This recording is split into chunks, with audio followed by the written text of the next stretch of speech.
Yeah, well, that's just like your opinion, man.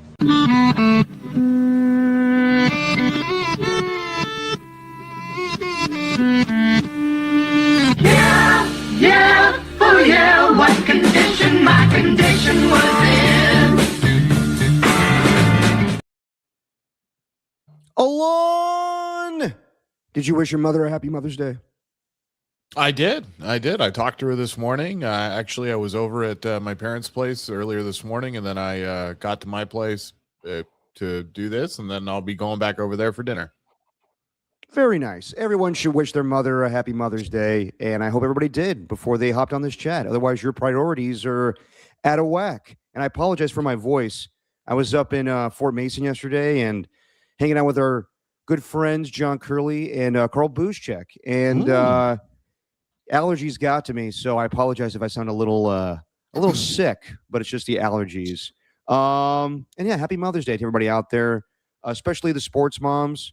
Everybody taking, all the moms taking everybody to soccer practice, getting the Capri Suns, all the orange slices, and especially the moms that are like football moms, wives of coaches. I don't know if you've ever seen this, Alon. Did you ever see like this Mother's Day special that NFL Network did back in the day where they interviewed Matt Hasselbeck's mom and she could break down a defense? She knew everything when it came to football, X's and O's. And I was like, damn, she is a football mom, 100%. I never saw that. That's incredible, though. So that means that Matt Hasselbeck was also probably bothering his mom 24/7 about football as well. She probably loves it, no doubt. But not only that, I mean, she raised a football family. Obviously, her husband, God, what was his name? He used to play for the Raiders back in the day. There's Matt, there's Tim. What's the husband's name? I'll look it up in a second here. But yeah, Tim Hasselbeck, also a backup quarterback. Matt Hasselbeck, the most successful of the Hasselbecks. But yeah, and then, of course, moms appearing in the Chunky Soup commercials back in the day. Donovan McNabb, Jerome Bettis. So yeah, football moms, sports moms in general, they kick ass. They definitely get the job done. One of my favorite, you brought up Matt Hasselbeck for obvious reasons. Happy Mother's Day to all the moms out there, like you said, the football moms especially. But happy Mother's Day to your mother as well, Derek. Thank you. Yours as well. How's your mother doing? Say hi to your mother for me. Say hi to your mother for me. Matt Hasselbeck, best quote, one of the best quotes ever on a hot mic. We're going to take the ball and we're going to score. Oh, yeah. So good. And then he throws, I think he threw an interception. Is that right? Was that it wasn't the first drive. But yeah, he threw one to Mike McKenzie, and that's Al Harris. My bad. I confused the two cornerbacks for the Packers back in the day. But Al Harris had the pick six to give the Green Bay Packers that victory. And by the way, it was Don Hasselbeck. I think he was the tight end for the Raiders back in 1983 when they won the Super Bowl, and he blocked the punt that led to their first score against the then Washington Redskins. So the Hasselbeck family getting a shout out today on Just Your Opinion, man. We're coming to you on a Sunday, Mother's Day Sunday. A lot going on. We'll talk about everything that popped up in the news yesterday. Steve Kerr is back with the Warriors. We'll start with that. Talk about Jauan Jennings signing with the Minnesota Vikings, some football news. We finally have some clarity or some resolution, I should say, between the NFL and the Referees Association. So there will be no replacement refs for this season. Thank God for that. And then Patrick Bailey got traded from the San Francisco Giants, and he goes to the Cleveland Guardians. And they're making some other moves as well. Ryan Walker optioned today, and that was long overdue. Logan Webb placed on the IL. So we'll talk all about that today. Joined the chat by Ernie1 and AJ Cruz. What's going on, guys? And also, in about an hour, we'll have the NBA lottery, and I think we'll still be on by then. So hopefully we'll know where the Warriors are drafting. And I think it was timing with everything with Steve Kerr. I'm sure they wanted that news out there, last night. And I think it was around like 5 o'clock when it was announced that Steve Kerr was coming back. So the Warriors head coach is back, and we'll see where they are drafting today. And I think, as I was saying, they wanted that news out there that Steve Kerr was coming back before we got into the grind of the offseason, all the offseason plans of the lottery. And then I think the combine for the NBA is next week. I have no information about the NBA combine. I know everything about the NFL combine, but I couldn't tell you anything about the NBA combine. But Let's start off with the news we've been waiting on for a while now. Steve Kerr is back with the Golden State Warriors. I figured that he was going to come back because it was trending that way. There was a lot of reports. For a while now, Tim Kawakami was always saying that Steve Kerr was going to return, kind of like a last dance situation on a 1-year deal. He signs a 2-year deal, and he remains as the highest paid coach in the NBA currently, which he deserves. But yeah. Go ahead, Alon. Go ahead. I was going to say, I think that's so interesting about it is he will remain. I think he was getting 17.5 million. Is that correct? Something Eric? like that. Yeah. Yeah. 17.5. So this will keep him the highest paid coach in the NBA. So they figured it out, and it ended up being a 2-year deal, kind of how what we were talking about a week ago. Yeah, and we'll get to that in a second. I don't know if we're going to see that second year, but I guess they just wanted him locked in just in case we're not doing a lame duck thing every season. But I figured Steve Kerr was going to return once I saw him at the Giants game hanging out with our guy Greg Silver. So Steve Kerr went to the Giants-Padres game, which was, of late, a lot of Giants games have been bad, but that game in particular was really bad on a Sunday afternoon, losing 5-1. But Steve Kerr likes sporting events, showed up to the Giants game.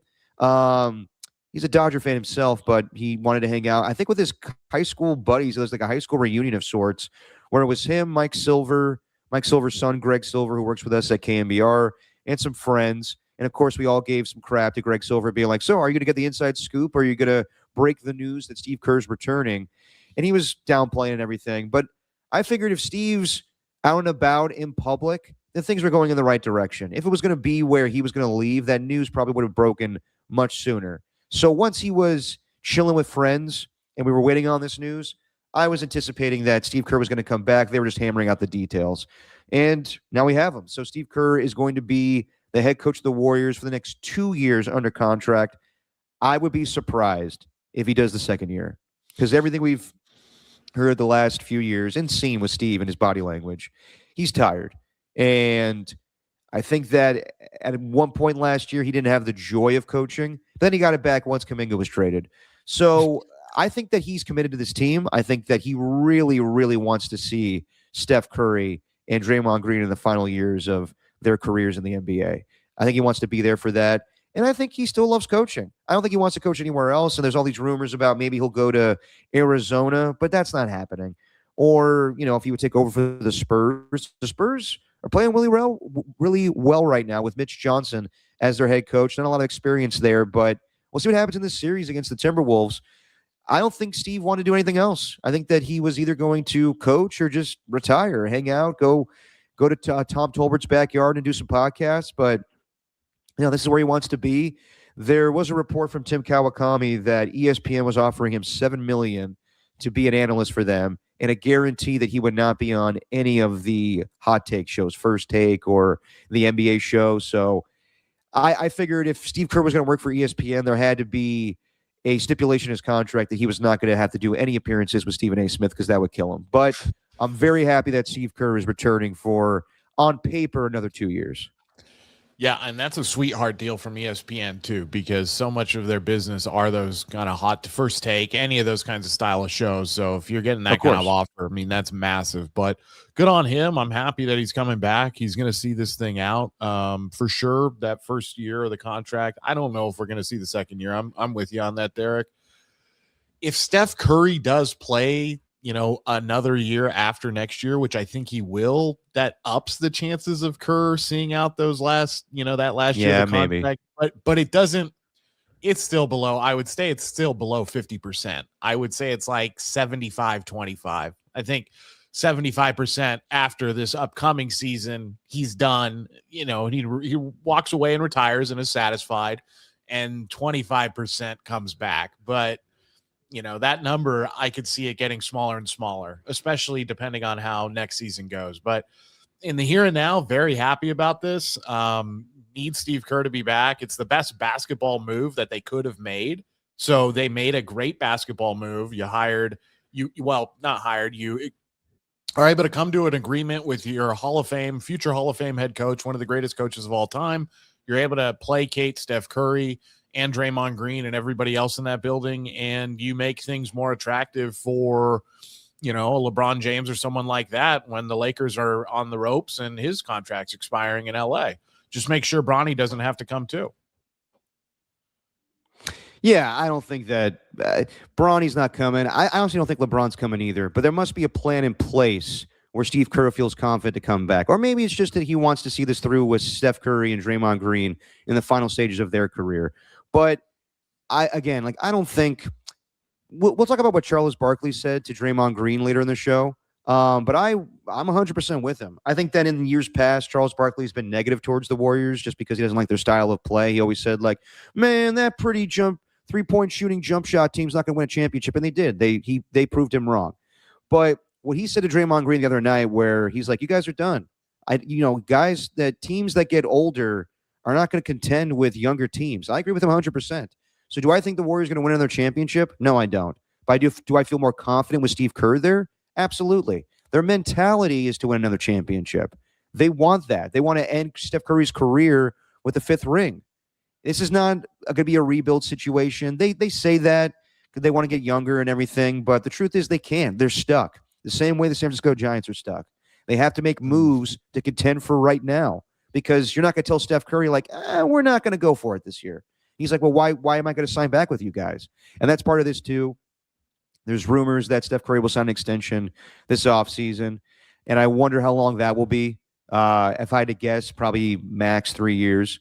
And obviously, Draymond Green can opt out of his contract, so we'll see where that goes.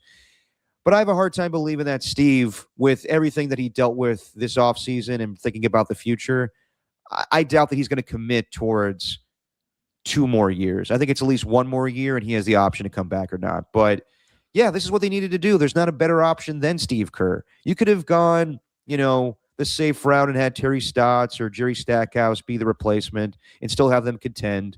But this is the best option. This is, I saw the other day in The Athletic, they ran this coaches poll. Not coaches poll, players poll. And they asked, who's the most underrated player in all of basketball, the most overrated player in basketball, the most impressive head coach, the least impressive head coach. And surprisingly, when it came to the least impressive head coach in basketball, number 1 was the guy that coaches the Wizards. Then after that, it was Doc Rivers, and then Doug Christie, and then after that, it was Steve Kerr. And I was shocked by that. But maybe I shouldn't be. Least impressive? Yes, he was 4th. Yes. Wow. What the hell how did they ask that question? So they got an anonymous player to give a quote, and he said, Steve is still a great coach, but you have to look at where the season went and his handling of Kuminga as a reason why I am kind of skeptical of him. So that bothers me a little bit. And if you're going to have a players poll, then I guess players are going to take a player's side in Kuminga. I still think Steve Kerr's a top 5 head coach in all of basketball. I think you could say Mark Daigneault, the head coach of the Thunder, Eric Spoelstra, Nick Nurse, Joe Mazzulla, Steve Kerr. After that, it's debatable of Ime Udoka or whoever else after that. But Steve Kerr, in my opinion, is still a top 5 head coach. He's the most accomplished that still remains with winning 4 championships. I think he gets too much criticism these days, and maybe he's stuck in his ways of the past, but I still think Steve Kerr is the best option. He knows that his offense works. It has for quite some time, and he has arguably the best offensive player in all of basketball. So I still trust him to do what's best for the team. It's just that he had a great talent in Kuminga, and it didn't work out. That happened with a lot of guys. Happened with Jordan Poole, happened with James Wiseman. And again, it's not just Steve. It is Steph, it is Draymond. And I know there's been criticism of Steve's unwillingness to develop young players. Then again, there is that expectation every single season. You can't tell me that Joe Lacob wants to get younger and wants to build for the future, but also he's not going to neglect the here and now. He wants that. He wants that 5th championship for Steph Curry. So I'll say this. There was a lot made of Joe Lacob, and is he going to get in the way of Steve Kerr? And I am very glad that he did not have the ego to screw this up. Other owners that meddle a little bit more than Joe Lacob, and I've been critical of him, but I also will say that he is a great owner.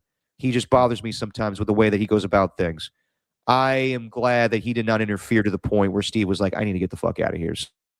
So props to Joe Lacob for being a big man in this scenario and realizing for this team and for Steph Curry is Steve Kerr coming back. Yeah, it's massive. I mean, I'm glad they were able to sit down, figure everything out. Joe Lacob, I agree with you on that. He does frustrate me sometimes, but I can't discount everything and disqualify what he's done for this organization. He's put tons of money into it, brand new arena, championships, everything you want out of an owner. He's been willing to spend a lot of money so that, excuse me, that hasn't been an issue. But yeah, I'm really happy Steve Kerr's coming back. That players poll is insane to me. I almost wonder, is it in the context of one season, or is it just whoever's there right now? Is it just who's the least impressive overall outside of just one season, just whoever's coaching? Because if that's the case, the player who said that, I mean, I might have to switch my jackass of the week. That's insane to me. But that is what it is. That doesn't matter. And it's anonymous too. At the end of the day, I think the great players, I mean, Steph Curry and Draymond Green, and not just the great players that the Warriors have, but the great players all around the league, they know that Steve Kerr is a hell of a coach. And one thing about Kuminga and Wiseman, yes, maybe things didn't go the way they should have with those players, but you're never, ever, you could make the choice 1,000 times in a row.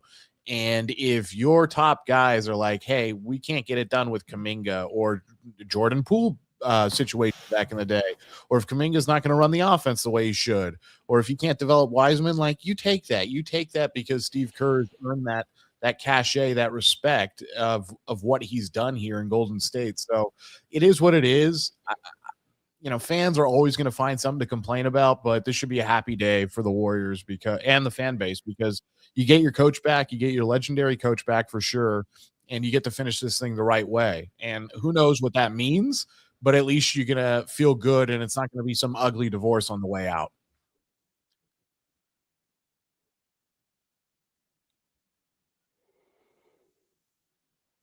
You got me. Sorry, Alon. My internet is horrible right now. I could barely hear anything that you just said. So if you want to, you're freezing. Derek, if I'm really delayed, I apologize. Yeah. Let me re-enter the chat here, and I will come back. But I did not hear anything that you just said. So hold on. Let me back. Hang on. Yeah. So while Derek's figuring that out, I want to say hi to everybody who is in the chat so far. We got AJ Cruz, we got Ernie, we got Rockin'. Welcome back. Will we find out what Greg Silver told Steve for him to stay? Yeah, I don't think we're ever going to find that out. I don't know if Greg said anything in particular, but I think this is why Steve decided to stay. It's these great players, but I think there's definitely something on the table, everyone. I think the whole reason that he's coming back is probably Joe Lacob said, hey, look, I'm going to be off your ass here this season. I'm going to let you coach the way you want. There's not going to be a lot of pressure from the front office other than just he made him an offer he couldn't refuse. Yeah, you're right, Ernie. But the thing is there's got to be something on the table for them to bring in another great player. There has to be, because if there's not, then that's the big issue. Then it just is a retirement tour for Steve Kerr. And as much as we do want a sentimental, like, goodbye send-off, look, as a Warrior fan, as a supporter, I don't want to just see him come back for that. I don't just want to see a feel-good story with him and Steph and Draymond. I want to see them win and be competitive. So they need to figure out a way to bring in another superstar player. I've been pounding the table for LeBron James now for a while. Yeah, is that likely? Probably not.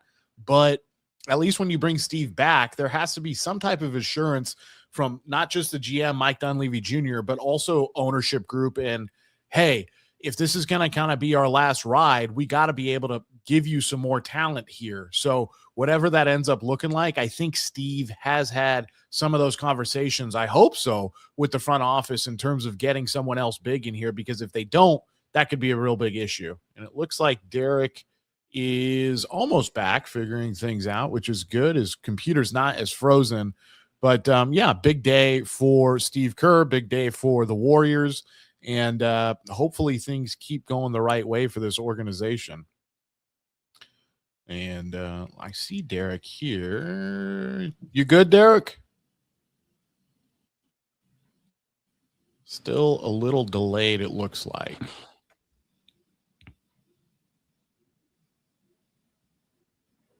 Fuck.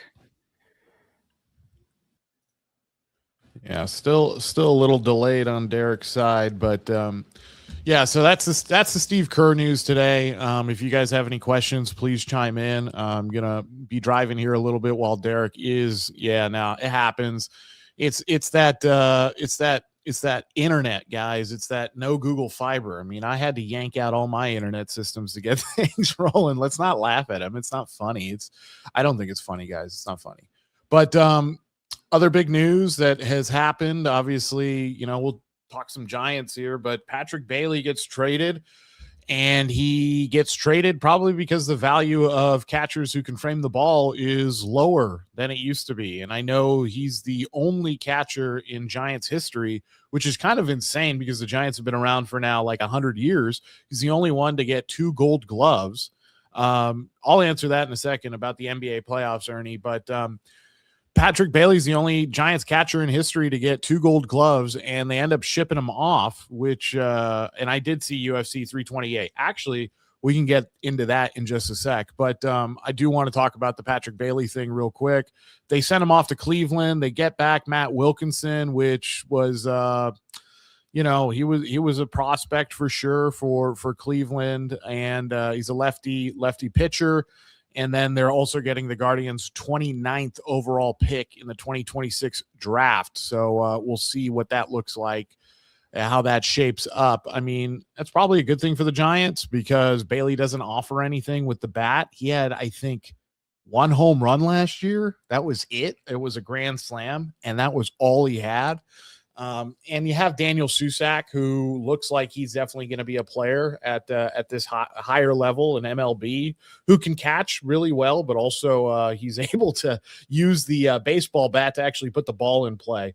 But real quick, UFC 328. So I can talk all about the fight game right now because Derek's not here, and it's a little off script, a little tap dancing, but UFC 328, I did watch it. I went to a watch party and watched it. One of the great taverns we have out here in Las Vegas. It's called Distill, and it's great because they don't charge a cover or anything like that out here when you go in. But I mean, the UFC is based here in Las Vegas, so everywhere is showing it, but it was really fun. I thought it was a good event. I was happy that Sean Strickland won because I picked him to win. So that was good. I thought the best case scenario for Chimaev for Khamzat was that he would be able to get like maybe 2 rounds in terms of the judging once we saw it. But that judge who had it, what is her name? Sue Sadana or something like that. She had it 48-47. So 3 rounds to 2 for Khamzat over Strickland. And it's just, that wasn't good judging. I don't think that it ever could have been a scenario where he wins the fight on the cards. Yes, he did have, I think, 9 out of 13 takedowns, but what did he do with that control? He didn't do much with that control at all. So big issue there. If you're going to get into those dominant positions, but then you're not going to do anything with them, that was bad. And so I thought that was a miscalculation on his part. And Sean Strickland landed about 40 more strikes than he did too. So it was a close fight, but I thought it was a decisive fight and not a hard one to score. About the co-main event, you mentioned that, Ernie, that's Van and Tyra. That was a great fight. That was really good. I thought it was maybe stopped a little bit early, but it was a really, really good fight, and credit to both those guys. And Tyra was a freaking warrior. That Japanese, already that honorific culture they have, it makes it really tough. They're like Mexicans. You got to kill them when you're in there. It's very hard to get them out of a fight because they're going to keep fighting. They got hearts of lions. And it looks like Derek is back. Derek, welcome.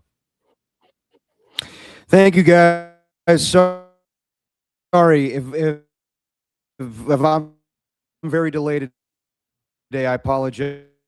This might be the nail in the coffin for this astound internet that I got going on today. Alon, how am I sounding for you? It's coming through clearer now, so hopefully you were able to reset. Oh. Jesus. Okay. Might have to move to the hotspot. I apologize, everybody. There. I do not know what's there. Alon,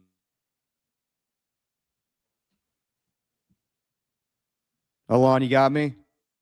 Yeah. but it's in and out. Okay, you may have to take over for a little bit, man. Yeah, hang fine. on a second.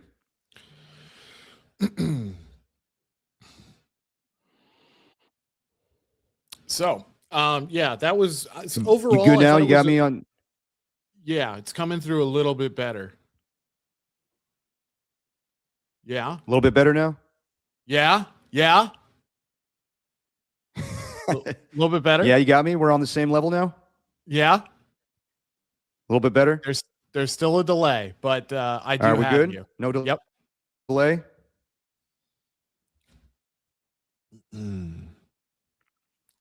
Okay. All right. We'll just This astound internet is really shitty. All right. Where'd you leave off, Alon? Where'd you have the conversation go from Steve Kerr? We went from Steve Kerr. I talked about how, and I'd love to get your opinion on this too, Derek, is there had to be some type of conversation or some assurance that the front office was probably not going to meddle too much this upcoming season, really ride his ass, probably just let him coach the way he wants to. And there has to have been some type of conversation about bringing in some veteran competitive pieces to make this team better just for a one-year run. I think that has to be part of this. Yeah, I mean, they probably have plans in place, but I don't think it was anything concrete. I don't think that Joe Lacob said, I'm not going to interfere with you going forward. I think that they probably hashed things out about disappointments these last few years, but I don't think it was anything where I need this out of you or Joe, I need this out of you. I think everything's going to be set in place the same way it was before. I think that maybe they have a different, idea of what they want to do in the future, but then again, Steve Kerr is not going to be around for the long-term future. So, I think that Steve's good with Mike Dunleavy Jr. I think that he's good with Joe Lacob to a degree. There has to be something there. I know that Tim Kawakami said that there's nothing there with Joe Lacob saying that he had problems with Steve Kerr's outspokenness on political issues, but I heard that too much last offseason. So there has to be something there, but for the man can put their differences aside for right now. And Steve Kerr is going to be the head coach of this team for the here and now. So, no, I don't think there's anything there where there needs to be a commitment from the front office to not interfere with Steve Kerr. If that was the case, then they would just move on from him. So I think everybody's on the same page right now. And, yeah, I think that everybody's happy, as they should be. No, everyone should be happy. No one should complain about this. I like it in a way because it puts that conversation 1 year back again, which is really good. You don't have to worry about who the replacement is immediately.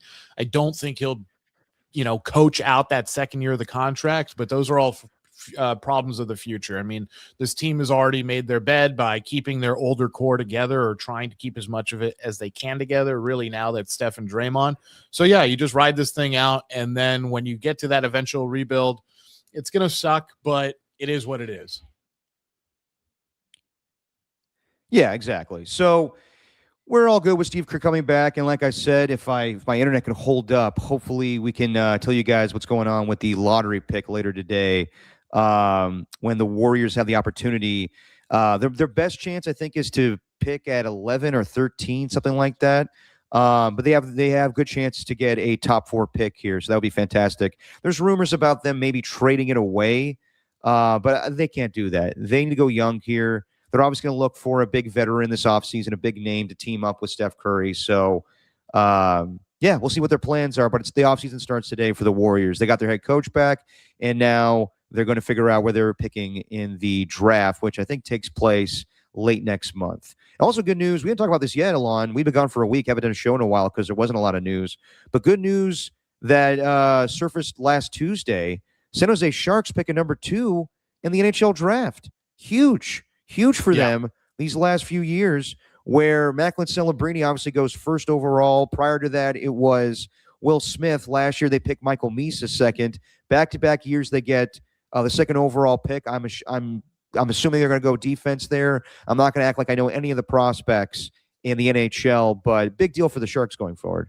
Yeah, I'm not going to act like I know any of the prospects either, but huge to be able to get Macklin just a couple years ago. I mean, it couldn't work out any better for them. And to get that second pick after having such a good competitive rebuild kind of season that, I mean, the future is very bright for San Jose. So I'm very happy about that.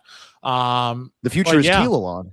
Oh, yeah, the future is teal. And it's good to see San Jose sports come back because the Sharks really carry that, because San Jose State ain't good at much. And Stanford is, every 7 years their football team is watchable. The women's basketball team's always great. But most of the other things are not wonderful. San Jose Earthquakes can be hit or miss, mostly miss. Apparently they're having a good season this year. They may have been, but they've been a miss kind of ever since they moved into Avaya. Hasn't been or whatever it's called now. I don't know what the name of that stadium is. Great stadium though. I think it's Avaya, and it has the world's largest outdoor bar. I love that. I think it opened up in 2015, but I do love that stadium. So we'll see about the Sharks as next month they will have the draft, and we'll see what they pick. Second overall. Let's talk about the other news that broke this past week. Jauan Jennings finally signed. He was my white whale of the offseason when it comes to free agents. And everybody in the chat will make fun of me here. Rock a New Era, Pat H, Ernie One. What's going on, guys? But everybody knows in years past, I was all about, like, when's DeAndre Hopkins going to sign? When's Dalvin Cook going to sign? And Jauan Jennings was that guy this year, and thank God it didn't go into summertime and right before training camp, because Jauan Jennings is still a good player in this league. He's not a guy that's over the hill like a lot of these other free agents that are still available. But I think Jauan Jennings overplayed his contract negotiations with the 49ers, which led to this. Him now signing in May and getting wide receiver 3 money, which he is, but he signs with the Minnesota Vikings after he had is my internet all good, Alon? Am I coming in and out? I'm all good? Okay, cool. Yeah. Jauan Jennings signs with the Minnesota Vikings. He visited them about a week ago and then signed with them on Thursday for 1 year, $8 million, and with the opportunity with incentives to make $13 million this year. So this all happens because Jauan Jennings thought he was going to get more early this offseason. And really nobody, wide receiver-wise, made a ton of cash. It was Alec Pierce who got a big deal to get him $29 million a year. But that was it. Everybody else, like Romeo Doubs, Wan'Dale Robinson, all were in the teens annually. So Jauan Jennings and Matt Mayoko confirmed this past week on Murph and Marcus show, that Jauan Jennings was offered a 3-year contract that would pay him $17 million a year, and he passed on that. He thought that he would deserve north of $20 million, which to me is insane. And to have the agent that he has, Drew Rosenhaus, a guy that's well respected, even though he's annoying, to give his client basically illusions of grandeur where he was going to make a certain amount of money, I think that's a disservice to Jauan Jennings, because he's a good player, the best blocking wide receiver in all of football, yards after the catch guy, good red zone target, but he doesn't take the top off of defense. He's not the type of guy that's going to warrant a $25 million deal. The guy, like wide receiver 2s that make that money, Jameson Williams, once upon a time, Jalen Waddle being the wide receiver 2 with the Dolphins. Jauan Jennings is not that guy. He fits so well with the Minnesota Vikings with Justin Jefferson and Jordan Addison and that Kyle Shanahan type offense where he could be, a different type of wide receiver for them, a chain mover, a red zone guy, where the other 2 guys are more explosive. But he's making the appropriate amount of money.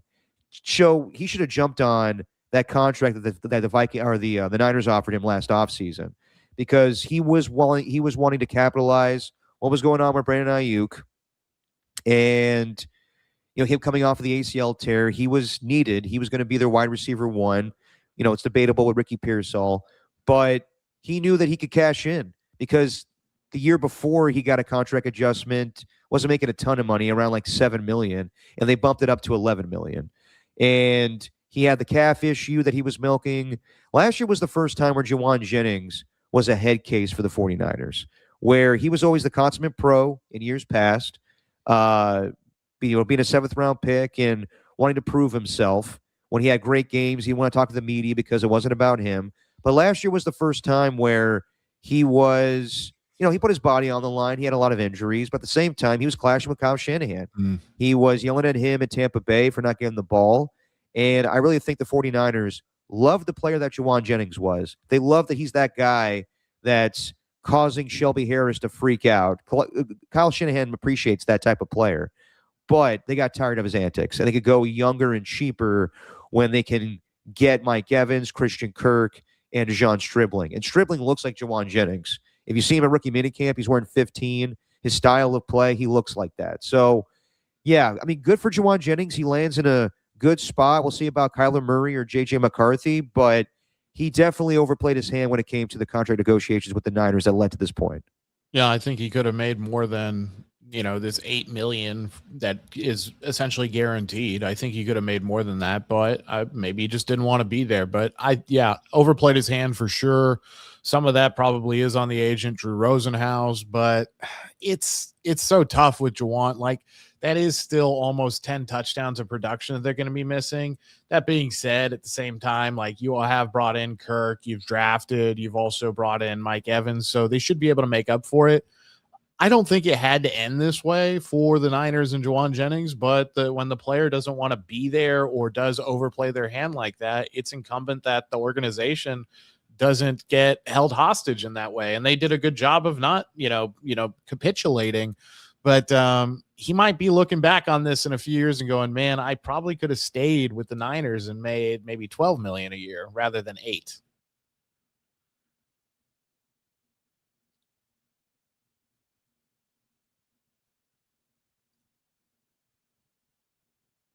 You muted yourself, Derek. Son of a bitch.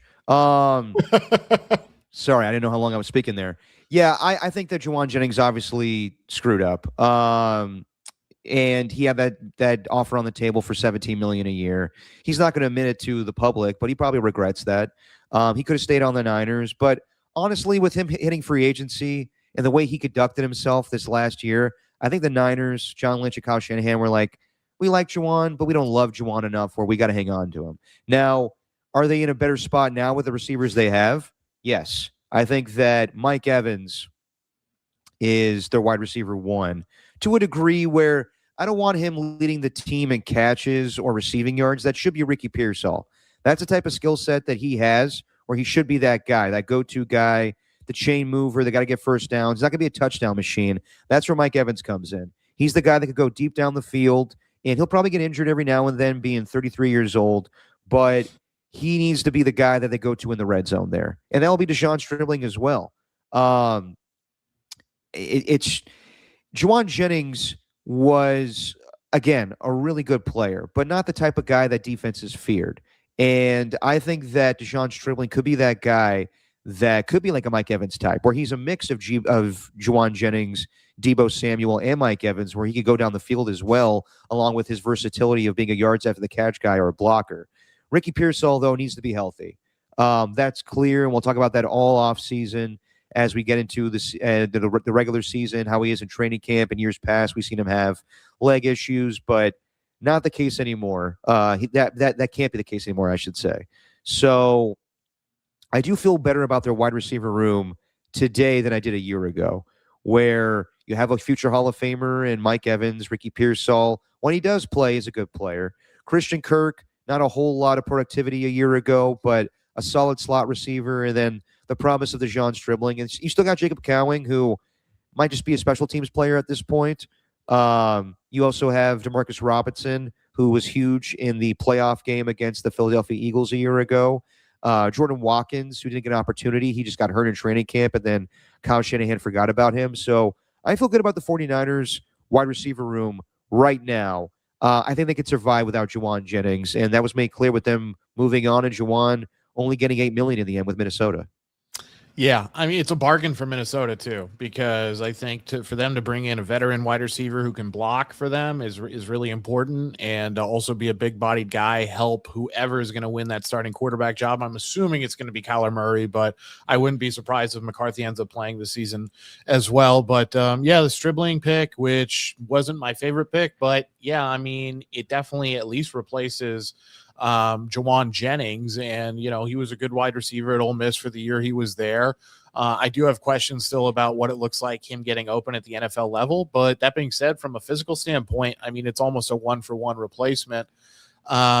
But yeah, Ricky Pearsall finally needs to be that guy who is the number one wide receiver in terms of volume and in terms of moving the chains. Like you said, like his success rate needs to be very high, meaning he needs to, on all of his receptions, get, like, if it's a first down, at least 50% of the yards on first down that you need. Second down, 60%. Third down, 100%. Like, he needs to be that chain moving kind of guy who's a high volume guy, and then Mike Evans can do all the rest of the stuff. But yeah, good for Jauan Jennings. He gets a deal finally, and good for the Niners. They're able to rebuild their wide receiving room really after the past couple of years now.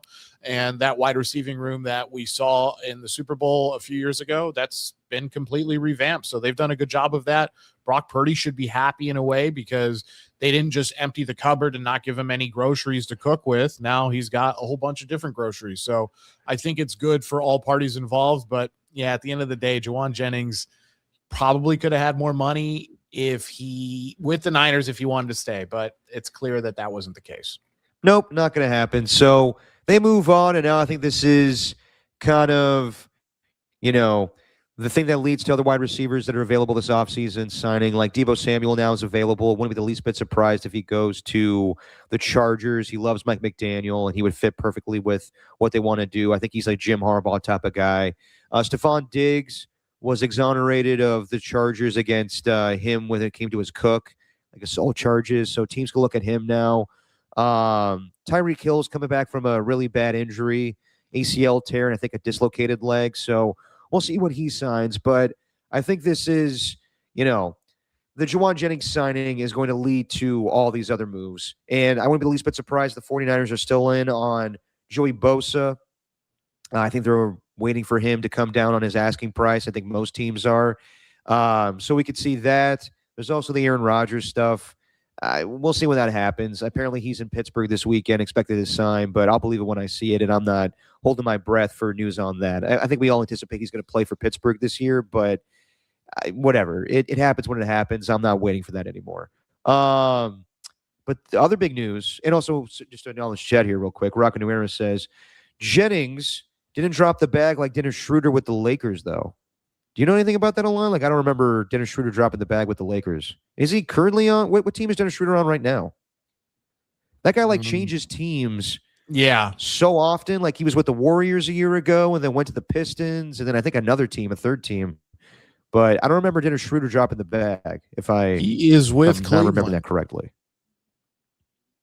So, yeah, he is with Cleveland, Derek. Oh, okay then. Gotcha. I don't know. All right then. As far as other news that happened. Yeah, me neither. As far as other news in the NFL, we did have resolution with the referee strike. That went down, I think, on Friday, where the NFL and the NFL Referees Association agreed to a 7-year CBA that will run through 2032. So thank God for that. Because I didn't want to deal with replacement refs, and it would have been amplified from where it was. God, was it 13 years ago already, or 15 years ago? No, wait, my math is totally off. 14 years ago, from 2012, where we had replacement refs with the Fail Mary and the Golden Tate, the game winner against the Green Bay Packers. You can't have that. You can't have the season open in Australia and you're going to have replacement refs screwing things up. And in our social media world today, like, that would have been unbelievable if we had gaffes like that. Like, there's enough criticism on social media when it comes to referees, bad calls all the time. Teams or fans believe that referees have it out for their teams. I can't imagine us going through that again with referees. So thank God this was done where we don't have to worry about that this upcoming season. Yeah, the last time we had replacement refs, it was terrible. For the examples you just mentioned, it's just never good. It's especially at the NFL level, but any of the major sports. I mean, no one wants subpar, suboptimal officiating. It just makes and the other thing is it puts the focus on the officiating even more than it already is, and it's just something we don't want to deal with. So I'm happy that that's been sorted out. I still don't know why the NFL, with all the money that they basically print every year, just can't make these guys full-time employees.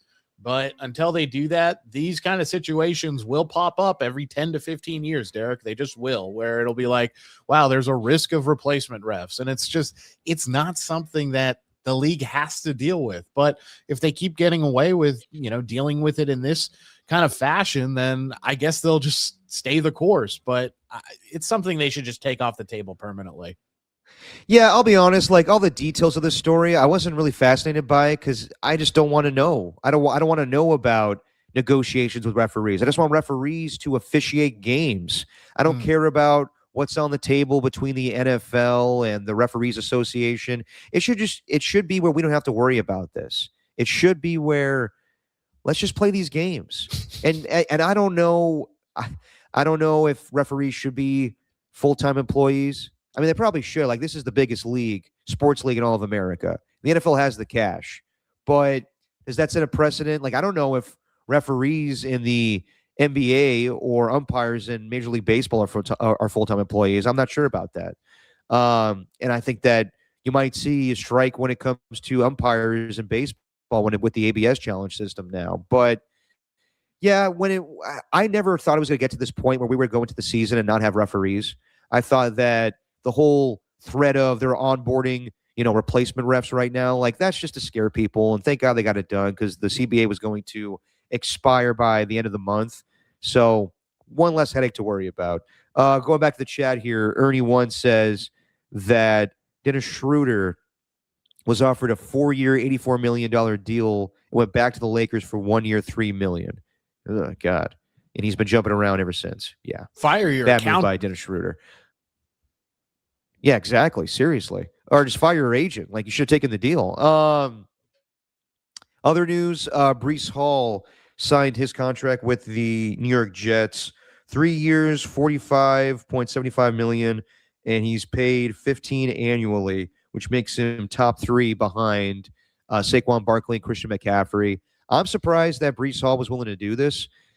It never seemed to me like he really wanted to be a Jet. Last year when they had the trade deadline and they were trading away Sauce Gardner and Quinnen Williams, Breece Hall was tweeting out, like, am I next? So I'm surprised the Jets want him that badly. He's a really good running back. He is, versatile with his ability to run and catch, but you have other needs. Like, why are you putting so much money into the running back room? And maybe it's because it's a cheap option where, if this was a quarterback or a pass rusher, it makes no sense. They're cheaper at those positions now, but it's costing you it's costing you $15 million a year. Not going to harm you that bad. He's a good player.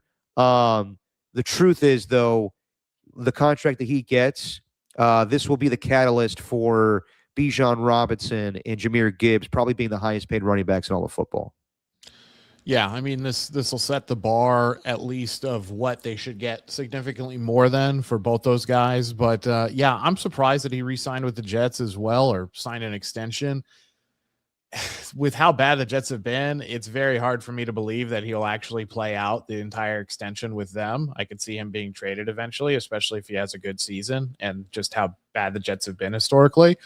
But yeah, we'll see what happens with Bijan as well. But I don't know. I mean, he's a good player. Don't get me wrong. I just don't know how he and I hate this because you don't get better by letting good players go. We know that. So it's always good to extend good players, but I don't know how much he helps the Jets get to some form of relevancy again. I mean, they need help everywhere else. And, they're going to need a few more drafts, and they're going to need some get better in the trenches, especially after their defensive line has just been decimated. So I don't know. I mean, good for Breece Hall to be able to get that money, but I just don't understand how it helps them in the long term, other than he's a good player and let's lock him up for a while. And if that's just the thinking, then I can't fault it, but it's hard for me to believe that he's going to play out that entire contract extension with them. I don't see that happening. I could see him getting traded.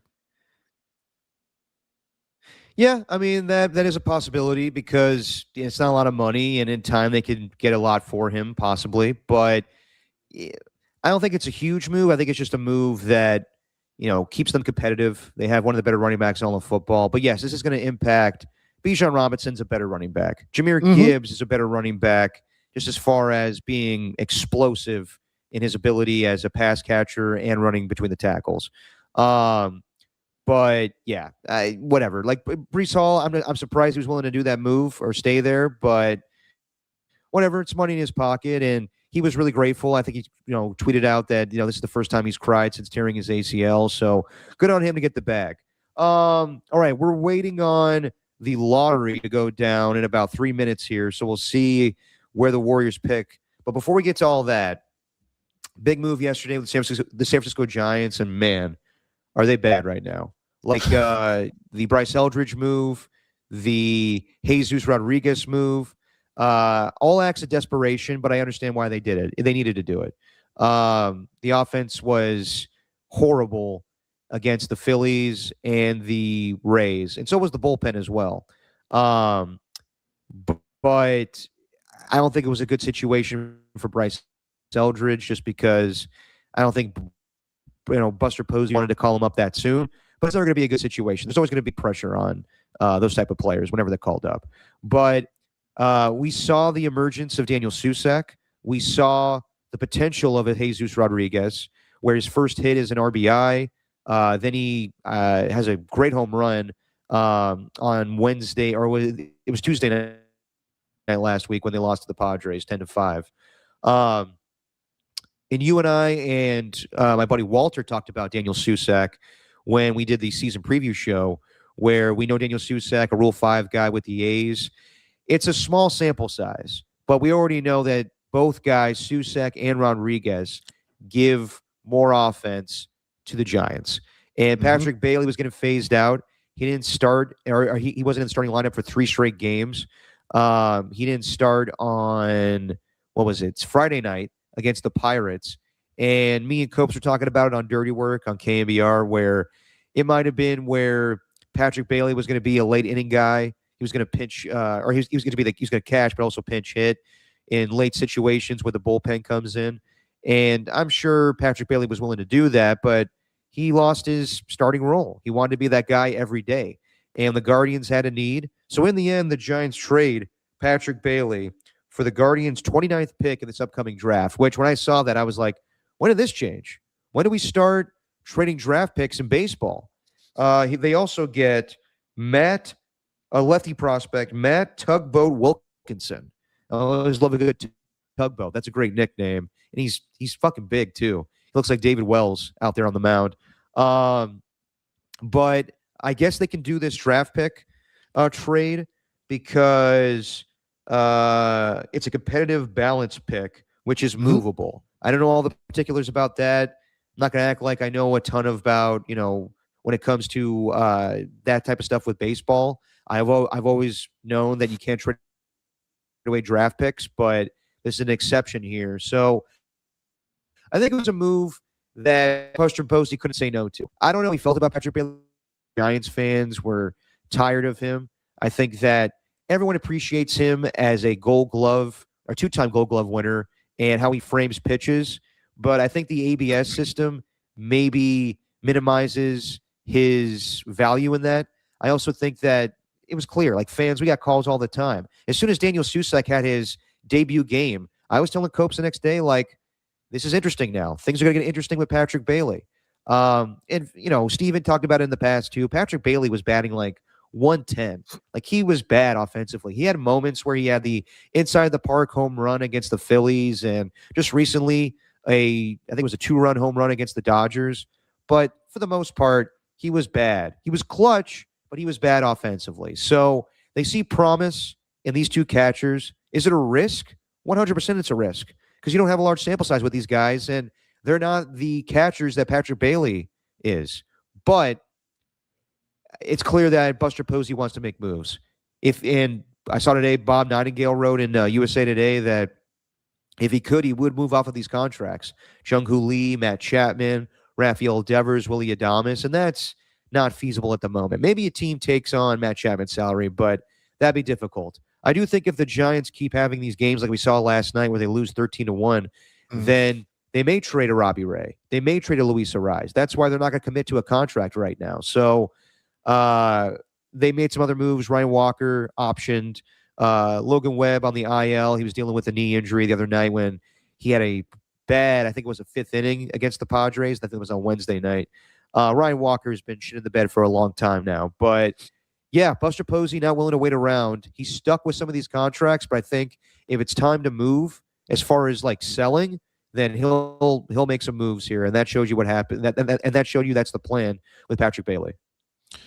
Yeah, it is a risk. I hear what you're saying, Derek, because you're taking a known quantity, something that you already understand, a known asset, and you're getting rid of it. You are getting value back, which is great, but then you're putting your faith in two guys who are very much unproven at this level.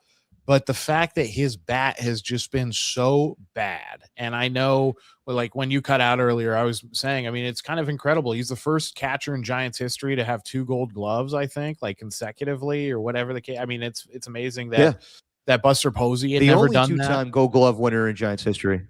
Yeah, the only exactly. And Buster Posey never did that, which is insane to me. I mean, like Benito Santiago, I don't think ever won a Gold Glove.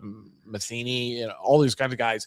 Perzinski, who when he was with so none of those guys did, but he did. However, that being said, the value of that position in terms of buying strikes with framing already goes down because of the ABS challenge system. So something that was a leverage point for him, something that created extra value for him, is being devalued. That's just the way it works. That being said, if he didn't bat below the Mendoza line so consistently, he probably wouldn't be traded, but he does. So you have to take that risk, get rid of him, get something back, and try to get one of these other guys to come up and actually hit the ball. And we know they can. So that's what this team needs is offense. Any amount of extra outs, extra strikes that that Bailey is able to buy them, it doesn't help this team. That's how horrible and putrid their offense is. About Matt Wilkinson, I have never watched him pitch, but he did play single A in Lynchburg. That's the Lynchburg Hillcats. And then he just got through, he's in double A right now. So we'll see. He was on the WBC roster for Team Canada. His ERA is good in the minors. So we'll see how fast they can move him through. As far as the draft pick stuff. So yeah, draft picks you can't trade, but this is a competitive balanced draft pick. So there's 2 rounds of that. There's the A round and the B round. You can trade those. The whole reason those exist, but you can only trade them once. So the Giants can't go trade that pick again for something else. Right. Now it's the Giants pick. And the whole way, for anybody who's watching or listening, the whole way that pick works, those picks are allotted to the 10 smallest revenue or smallest market teams in MLB. So that's how those picks are allotted. You can trade them once, unlike conventional draft picks. So they do get something back, but to me, this looks like the start of a reevaluation by Buster Posey already of how this team was constructed to begin with. And some of it is on him.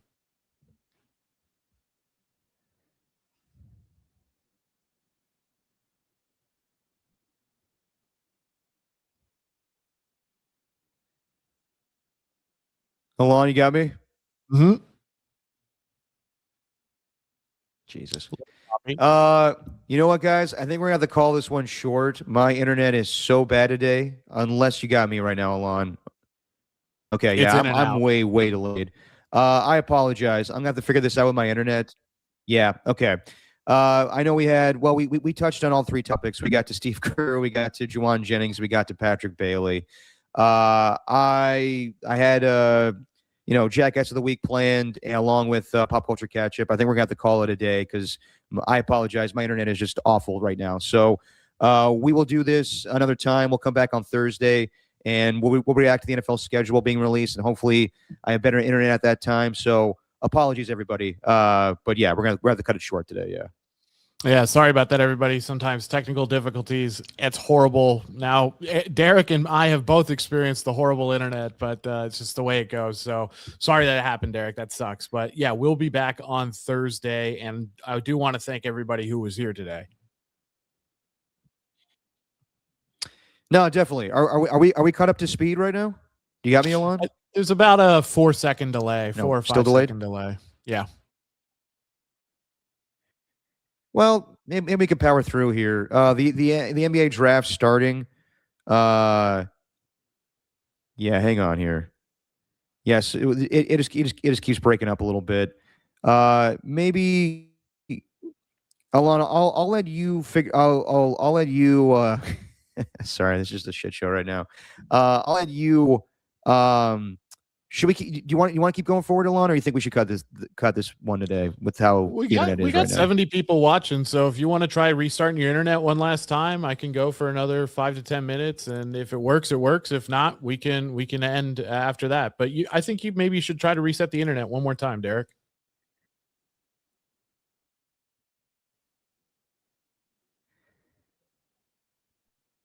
No, it's breaking up a lot right now. Yeah. No, I just lost you again. You know what, guys? We're gonna cut it. We'll end this one today, and let's come back on Thursday. Apologies for the technical difficulties, and we'll react to what the Warriors did with the draft, and we'll react to the schedule on Thursday. Apologies, everybody. Enjoy your Mother's Day. To everybody in the chat, thanks to Ernie1, thanks to Pat, thanks to Rock New Era, thanks to AJ Cruz, and we'll be back on Thursday. Alon, say what you always say, my friend. Sorry about this. Hey, some people say Astound Internet is really good, but that's just your opinion, man.